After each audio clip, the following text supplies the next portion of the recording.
Alright guys, welcome back to another video. Today we're going to talk about probably one of the most asked questions about these cars. Should you daily drive a Subaru STI? Now in today's video, I'm going to talk about 5 reasons why you should, and then maybe 5 reasons why you should reconsider.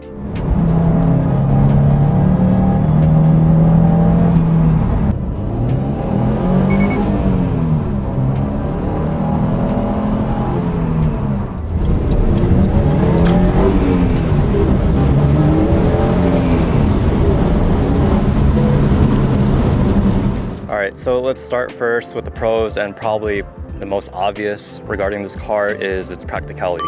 Now, you have 4 doors, obviously, but not only that, in today's era of sedans, you don't feel as cramped or claustrophobic inside. You know, it's not really like a huge car with barely any space. You have tons of knee room, lots of headspace. You don't feel as cramped inside. You have tons of visibility, plenty of headspace, lots of knee room, massive trunk space. You know, I'm able to not only fit a car seat in there, but a car seat with an anchor, a stroller. I can fit a set of clubs in there, a small bike for a toddler, multiple snowboards, just like anything you can honestly think about. Even if you're going to some type of tailgate or pool party, you're able to fit multiple coolers in there.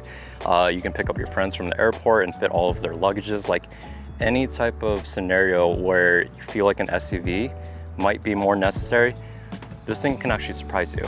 And I'm not trying to compare this to an SUV, because I know an SUV or crossover will always trump this in terms of practicality. But you know, if you're in a smaller city and you just need something, you know, comfortable, easy to drive, 4 doors that happens to be fun, this thing actually fills the box in several areas. But other than that, you also have the ability to mount some roof racks over it. So, you know, you see some people, they put their skis, snowboards, or roof box and go on whatever road trip. That was honestly my intentions when I first got that, but instead I used the child seat anchors because we have a baby on the way.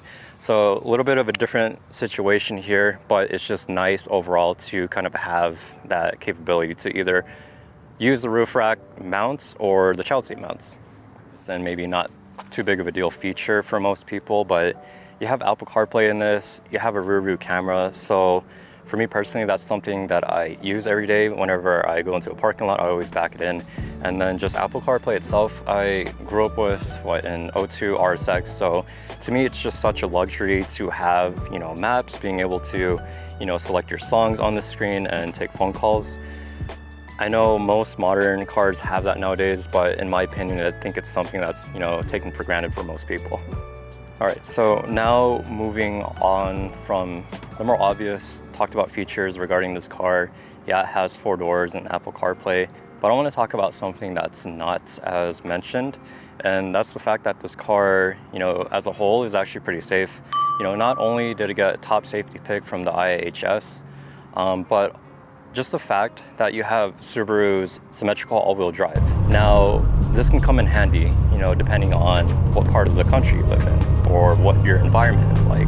You know, are you in, you know, the Midwest where it's typically snowy throughout the year, or you're dealing with icy roads or unfinished roads that can easily upset the car and spin you into a ditch. Having a car like this with some proper tires actually gives you a little bit more peace of mind, more reassurance. It'll keep you, you know, more planted. I live in Las Vegas. Obviously, we don't really deal with snow or icy conditions, anything like that, but it does rain quite heavily. Because we're in a desert, you know, we don't get rain too often, and so what that does is all of the oil start to, you know, collect and build up on the roads. And when it actually does rain, it just kind of surfaces the oil on these roads and actually creates for very slippery, you know, dangerous conditions. I understand, you know, I could have a front-wheel drive car with some proper tires and probably not have to worry too much about sliding out. But just from my experience, my previous 370Z, you know, rear-wheel drive, can easily turn it into a 360Z. Even when that did have a proper set of tires, whenever driving on the freeway, whenever I hit some type of dip or bump, it would easily, you know, try to unsettle the car and spin it out. Versus when something like this, I actually drove it through Hurricane Hillary. Not necessarily a hurricane, but it was actually pretty heavy rain. I didn't have to worry about any of that. You know, I felt just really safe, confident, and comfortable in driving this car. I know obviously I'm not going to be rallying it through the streets, but just the fact that I don't have to worry too much about the car spinning out whenever I do, push a little bit more on the throttle, or if it gets upset by, some type of road condition.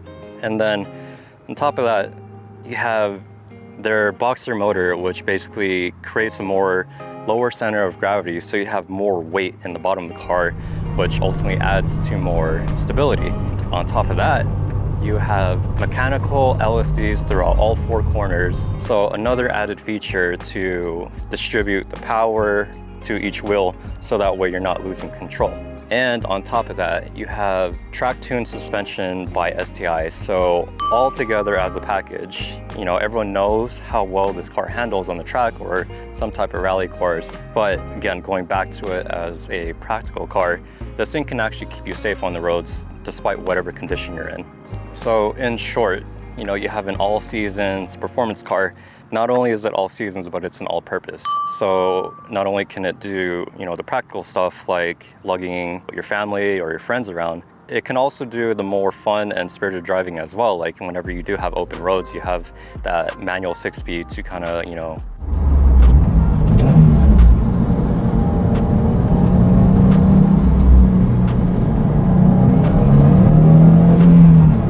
you can do that spirited driving when you get those open back roads. So basically what I'm trying to get at is, as a car enthusiast, it kind of saves you from having to buy one practical car and a fun car. This thing does it all in one package. And then another thing as a practical car that probably doesn't get talked about much is this thing is actually pretty good value, has very strong resale value too. Like yes, your Civic and Camry, whenever you sell it 5 years later, you're not going to lose too much money. But also consider this too, like when I bought this maybe 3 years ago, it had 7,000 miles on it, got it for $40,000. Looking in today's market now, I just did a quick research on Auto Tempest. These things are still averaging from 27s to 35s for more like, decent conditions. Now, if you're trying to look for something a little bit more mint, less mileage, you're still actually in the 40s. So 2 years ago, I bought this 7,000 miles at 40 grand. 2 years later, I saw another one online listed at 42,000 with 18,000 miles. So to me, that's pretty good resale value in case, you can't keep it forever. But you got to think about it too, like, Subaru doesn't make this anymore. There's a strong cult following with these cars, so maybe that's, playing into that factor. And then lastly too, these cars overall, it just being a Subaru, it's actually relatively cheap to maintain. And a strong emphasis on relatively, because when you compare this to a Honda Civic or a Camry, it's still a performance car. At the end of the day, you're going to be doing oil change more frequently, a little bit more maintenance. But when you're comparing it to something that you might have been shopping for, like a used M3, an S3 or RS3, even a Golf R, any type of German counterpart, in my opinion, you're going to have a little bit more expensive service intervals. Can't really speak from any experience because I've only owned Japanese cars my entire life, but at the end of the day, it is just a Subaru. All right, and just to kind of recap all of the pros that we talked about, practicality is a strong suit, really good safety, good resale, good value in my opinion, overall cheap to maintain, and lastly, all-purpose, all-season sports car. Ooh, I know this is gonna trigger some people, but I'm gonna do it anyways, it's my car. Now let's talk about 5 of the reasons why you should maybe reconsider getting this as a daily driver. Number 1, going back to it, like I said, when you compare it to a Honda Civic or Toyota Corolla or a Camry, it can be higher maintenance. With these cars, Subaru recommends an engine oil change every 5,000 miles. From what I'm reading from the community, it's actually better off to just change this every 3,000 miles because it's still a performance car. You have a turbocharged motor, and also too, you're driving in high temperatures like Las Vegas if you're in my situation. So more upkeep in my opinion, because you want to do everything possible to prevent this EJ from exploding. But other than that too, the intervals are a little bit more strict. Every 15,000 miles, if you are tuned, they recommend you change the spark plugs. Every 30,000 miles, you have to do transmission, diff. brake fluid. Overall, you know, if you're able to kind of figure it out and do it yourself, it's pretty cheap. But if you're someone, you know, doesn't really have the time, or you don't trust yourself as a mechanic and you end up bringing it to the dealer, it can get costly. And then another thing too, with these brakes, you have 6-piston Brembos in the front, slotted rotors throughout. I can't even imagine how much it's going to cost to replace these things when the time comes. Another thing too that you have to reconsider, as this car is getting older, as it's putting on more miles, as it's going through, you know, multiple owners, the higher miles, the more owners that you have, it's going to be a little bit more risk. Because like I said, this car, you know, it is a performance car tuned by Subaru to what I think is their absolute max before it explodes. You got to think too, like, what was the driving behavior of these other owners? Did they modify it? And if they did they get a proper tune? Because that is probably one of the biggest downfall of these cars, is people adding different modifications to it without getting a proper tune or not having a reliable tuner. So that's just something to, you know, consider.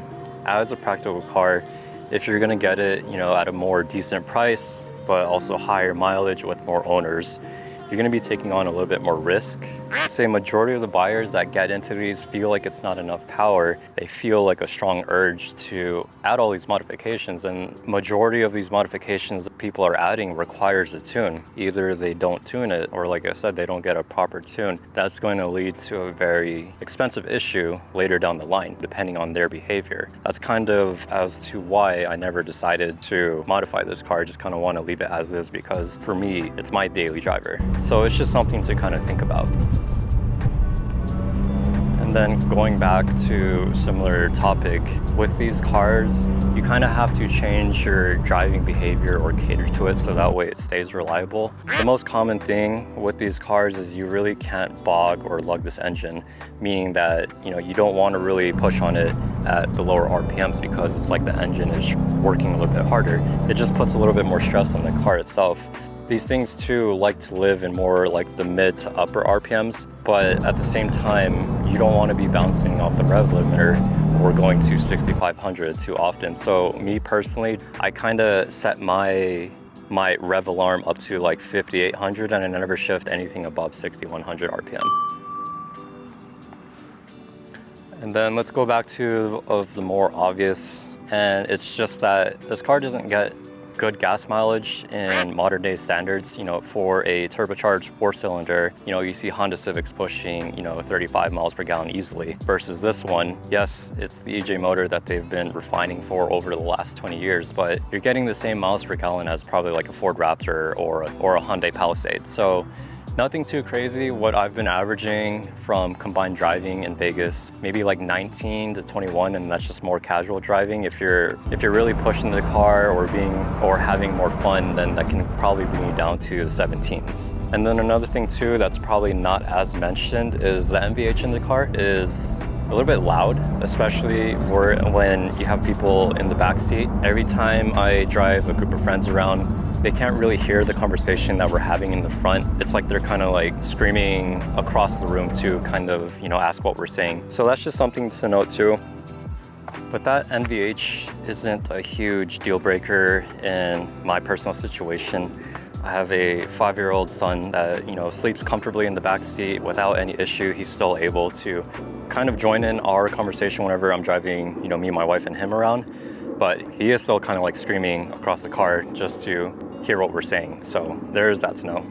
And then lastly too, as a daily driver, this can be 50-50 for some people. But for me personally, you know, as a daily driver, it's manual only. So when you get stuck in traffic or all the roads around you seem to sprout cones, it can be a little bit of an inconvenience too, especially, you know, if you've been daily driving a manual for the last 15 years. For me, this is my third car. I had a 02 RSX 6-speed manual, daily drove that throughout high school into college. And then towards the end of college into my actual job, I had a 370, also 6-speed. So getting into my first practical car, but still having to kind of deal with a manual transmission, maybe not ideal for everyone.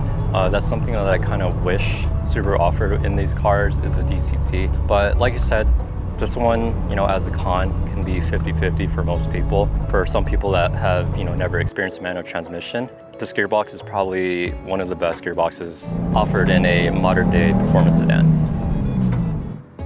So yeah, just to kind of recap the cons regarding this car as a daily driver: higher maintenance when you're comparing it to a Honda Civic. You have to kind of change your driving behavior in order for this car to survive. It gets terrible miles per gallon. The NVH isn't so great. You're taking on a higher risk if you buy this car with multiple owners or higher miles, because like I said, improper tunes is basically the kryptonite of this car, and you don't know the previous owner's driving behaviors. And then lastly too, like I said, 50-50 on this one. A manual transmission as a daily driver for some people will not be the most practical. Like I said, depends on your preference and situation whether or not you want the manual transmission as a daily. But overall, you know, the manual transmission is nearly bulletproof. You have a good feel, the clutch is quite livable, it's quite forgiving, and you know, this car is actually pretty easy to learn how to drive stick on. But overall, what you have here is an all-purpose, all-season legacy car from Subaru. Not only can it handle, you know, the more practical side in terms of, you know, bringing my friends and family around, picking people up from the airport and hauling their luggage, hauling people's snowboards and taking road trips out to the ski resorts. You know, at the same time, it does the back roads pretty well. You have really good safety with this thing. It gives you a lot of confidence when you're driving in whatever climate. So yeah, just to kind of recap, 5 pros with this car. You know, good value, good resale, relatively low maintenance when you're comparing it to its German counterparts. Really, really good safety, you know, with the symmetrical all-wheel drive, mechanical LSDs throughout all 4 corners. You're not going to be spinning on the side of the road. All-purpose, all-season sports cars, so you don't have to end up buying 2 or 3 cars to serve XYZ. And then 5 cons with the car. As a performance car, it is going to be, you know, higher maintenance compared to a Toyota Camry or Honda Accord. Because it is a Subaru, you're going to have to change your driving behavior. It gets bad gas mileage, not so great NVH. You know, the older these cars get, the more risk or the higher price you're going to have to pay into getting into a more decent example. And then, you know, depending on your situation, you know, manual gearbox as a daily driver could be a hit, could be a miss. I don't know. But ultimately, at the end of the day, what you're getting is Subaru's most like refined, over the last 20 years, same formula, modern day, old school performance car that theoretically they won't ever make again, you know, especially as a internal combustion engine. And if you look at everything else in the market in terms of like, you know, a fun commuter car, there's not really much out there that, you know, especially offers a solid manual gearbox that the company actually put time and effort into. Yes, it doesn't get the best miles per gallon. Yeah, there's a higher risk when buying a performance car. But overall, you know, if you kind of just take care of it, if you don't drive it like an asshole, if you're up to date on all of the service intervals, you know, this car will serve its purpose. You know, you can take yourself, your family, your friends out on any, you know, road trip without having to worry about it exploding on you or leaving you stranded in the middle of the road. But yeah, that's just kind of my take on it. Would you seriously consider picking up one of these over a Honda Accord? If you have, do you have any regrets? You know, hopefully this video kind of sheds some light on some things that weren't already talked about. Hopefully this kind of helps guide your decision, and if you have one already, you know, I hope that this just makes you feel better about your purchase. Anyways, that's it for today's video. 5 pros, 5 cons about this as a daily driver. Let me know what you guys think, and I'll see you guys on the next one. You guys take care. Bye.